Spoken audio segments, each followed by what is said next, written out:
360 cameras excel at making boring, everyday shots look exciting and, dare I say, cinematic. But in order to do that, you've got to have a bit of creativity. So in this video, I'll share 10 cinematic camera movements that you can achieve with your 360 videos inside Insta360 Studio. This video is sponsored by Insta360, and all shots that I'll be editing in the tutorial were shot with the Insta360 X4, which I'll link below.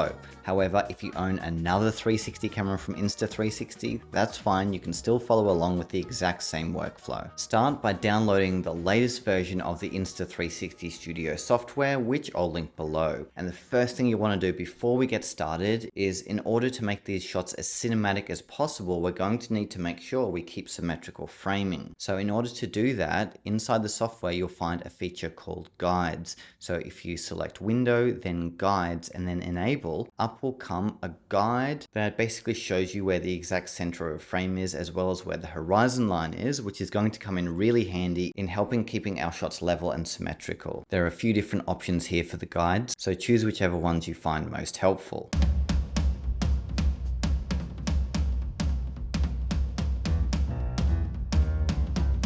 Achieving this effect is pretty simple. All you need to do is navigate to the first part of your shot and point the perspective up and zoom right in. I'm going to place a keyframe here, and I'll choose dewarp as the field of view, which may change the field of view, so you will have to adjust it again. Yep, that looks good. My head's out of frame. I'm going to play the clip forward just 1 second and place one more keyframe so it holds on the sky for just a little bit. Play the clip forward again, a couple of seconds. Now I'm going to move the perspective down while simultaneously zooming right out. Center myself and place a keyframe. Now let's take a look. Nice.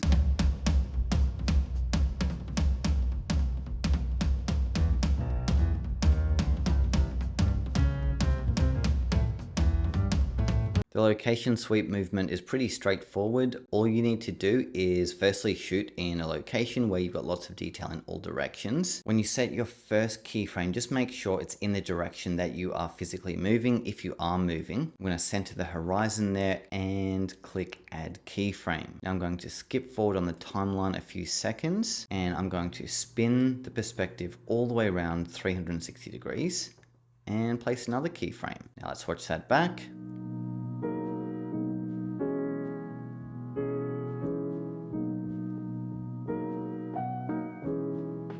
Not too bad, but it felt like it moved just a little bit too fast. So to slow it down, all you need to do is drag the second keyframe across the timeline. So I've now extended this animation, and now let's take a look.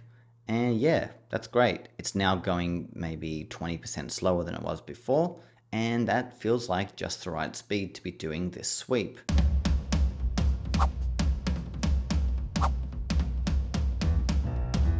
So a whip pan, you guessed it, is 2 quick whips, 180 degrees and back. So I'm going to go to the start of my clip and play it forward to the point that I want to whip across, which will be here. I'll add a keyframe, and I played it forward half a second because it's really important that this whip is truly a whip and it's quick. So now I'll move the perspective 180 degrees. I'll place another keyframe. I'll play the clip forward a few seconds, pause, add a keyframe, and now another quick stop start. Move the perspective back to my reaction and another keyframe there.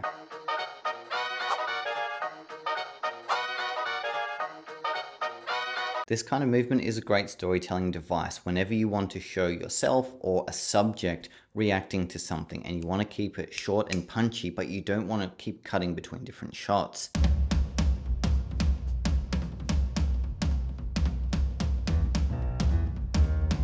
This one worked out surprisingly well. How I did it was literally just pointed the camera down and zoomed right in, so both my feet and my shadow aren't in shot. So really the sole focus of the first perspective is the steps moving from bottom to top. I'll place a keyframe here and move the video forward a few frames, place another keyframe, forward a few more frames, and now is the grand reveal where I will move the perspective up and zoom out simultaneously. Place another keyframe, and we've just gone from one shot to another And that literally felt like there was a camera operator slowly moving the camera up into a nice moving tilt. That turned out great. If you are trying to achieve a shot like this, I'd recommend keeping your camera low to the ground. Obviously, you don't want to damage your camera, so don't put it too close. But I'd say here I had it about 1 foot from the ground, which allowed it to get that nice close starting point against the stairs. To do this one, here I've got the same shot as before, and this is one of the reasons I love 360 cameras, is you can start with one single shot and end up with 100 different edits with different perspectives and effects. No other camera allows you to do that other than just a basic zoom in. Anyway, I digress. To do this, what I did was I chose my start point, which was the earliest possible point, since in order to do the fast motion part, you need as much footage as possible on the timeline to speed up. And before that was just me setting up the camera, which is why I moved my in point to here. Then I moved the playhead forward right to the end of the stairs where I'm taking those final steps. I placed the keyframe here. Then I chose time shift and selected that entire portion of me walking down the stairs. Changed the speed to 16 times. Now to do the slow-mo part, you want to zoom right in on the timeline and place the playhead about 1 frame after the end of the hyperlapse. We're going to do time shift again and drag it across just a little bit to here. And this time, instead of going to the right, I'm going to drag the slider to the left to make it slow motion. You won't want to go too slow. I'd recommend half speed. This is what the timeline looks like, and it can be hard to preview speed effects like these ones while you're here in the editor. So in order for me to properly preview it, I'll need to export it. Then once you've exported and previewed it, it's just a matter of making fine adjustments either to the length of the slow-mo or the fast motion, or sometimes your keyframes and framing need slight tweaks. The slow-mo to fast motion effect adds a dramatic punch to your videos, speeding up longer, less important sections of your clip, and then immediately contrasting that with the opposite.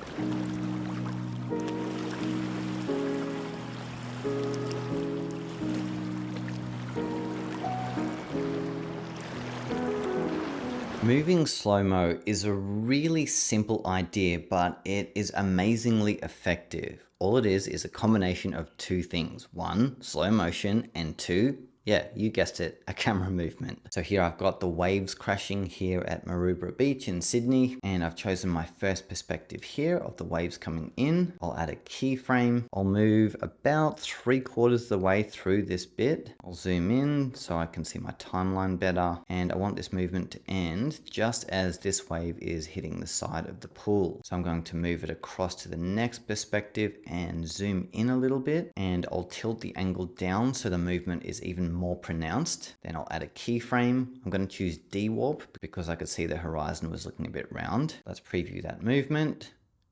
Yeah, that's looking good. Now this movement already looks good, but you can just tell with the movement and crashing of the waves, it's going to look even better in slow motion. So what I'll do is navigate to my final keyframe. Now I'm going to choose time shift. Then I'll move this bar all the way across the left-hand side, and I'm going to change it to half speed, and voila. It's truly impressive that the end result looked this good from the X4, since I didn't actually shoot this in slow motion. In fact, I shot it at 8K 30 frames per second.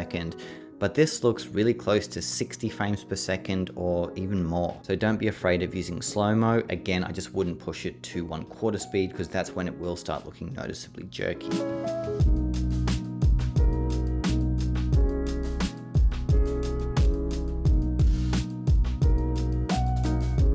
This effect creates a feeling of foreboding, kind of like, ooh, something dangerous is about to happen. Achieving it is really simple. All you need to do is choose your first perspective, ideally as a wide shot, and have some kind of clear pathway and background in front of you. Add a keyframe, then move the playhead along, zoom in quite a bit, obviously not too far to the point that it starts looking pixelated, but yeah, that is a noticeable zoom in. I'm going to add another keyframe there. And even though that zoom is really subtle, it creates a sense of emotion, of uncertainty. You don't know where this path is going or what the future holds, especially in Australia, where we've got sharks, crocodiles, and box jellyfish.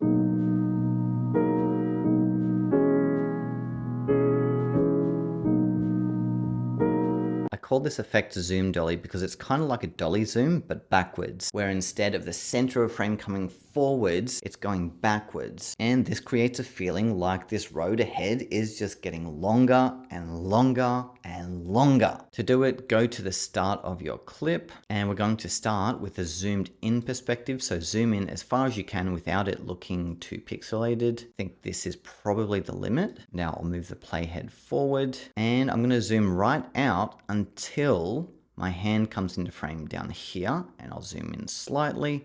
This basically means that I've zoomed out as far as I possibly can to increase the dramatic effect. I'll add a keyframe, and again, a really simple effect here that delivers an extremely unique and cinematic result.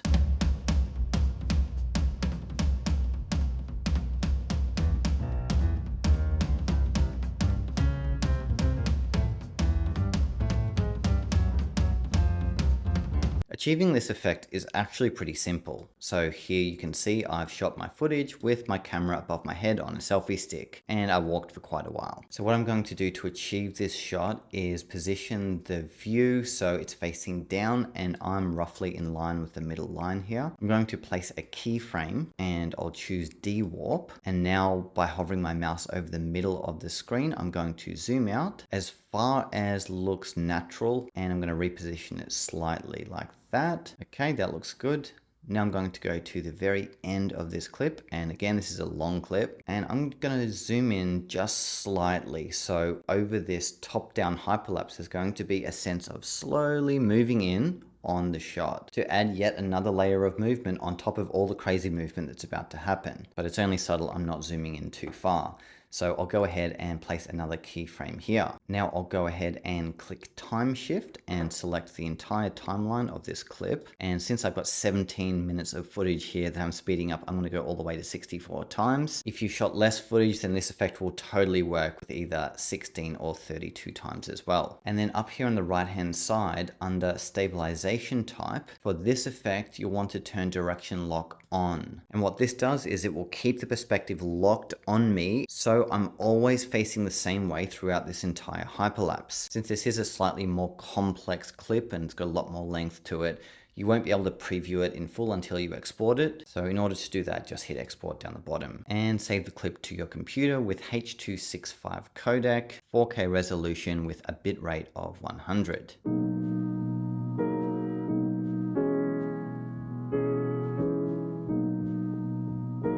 Filming this one was actually really easy. I just put the selfie stick out my window and basically propped it in the armrest inside and drove along the promenade for a couple of minutes. With this kind of shot, you can normally get an idea of how it's going to look by just dragging the playhead across, and it will give you a quick preview of what the sped up shot is probably going to look like. But as you saw, the car changes directions, which is why it's really important that we use direction lock with this shot, since I want the car to remain in this part of the frame throughout the entire clip.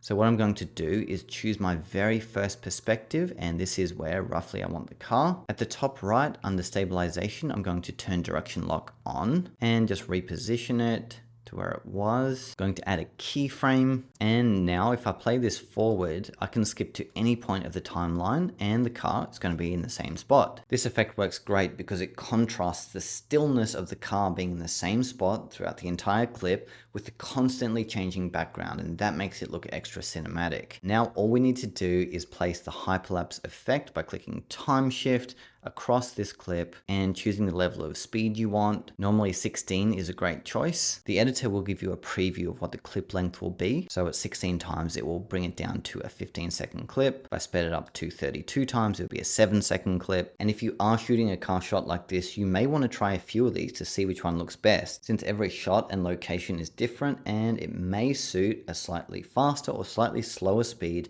in order to see and for the viewer to comprehend everything properly. Finally, click the motion ND icon to add that satisfying motion blur. So go ahead and export that, preview it, and then make any changes you need to make in order to get that banger of a Carlapse. Now, if you enjoyed this video and you want to learn my entire start to finish workflow for shooting, editing, and reframing 360 videos from any Insta360 camera, feel free to check out my 360 Video 101 course where I share share all of my best tips and tricks for getting epic reframe 360 videos. And if you are an Insta360 user, you'll definitely want to check out the latest mobile app update as well, where they've added a whole bunch of great AI editing features that will speed up your editing workflow significantly. You can learn more in this video here.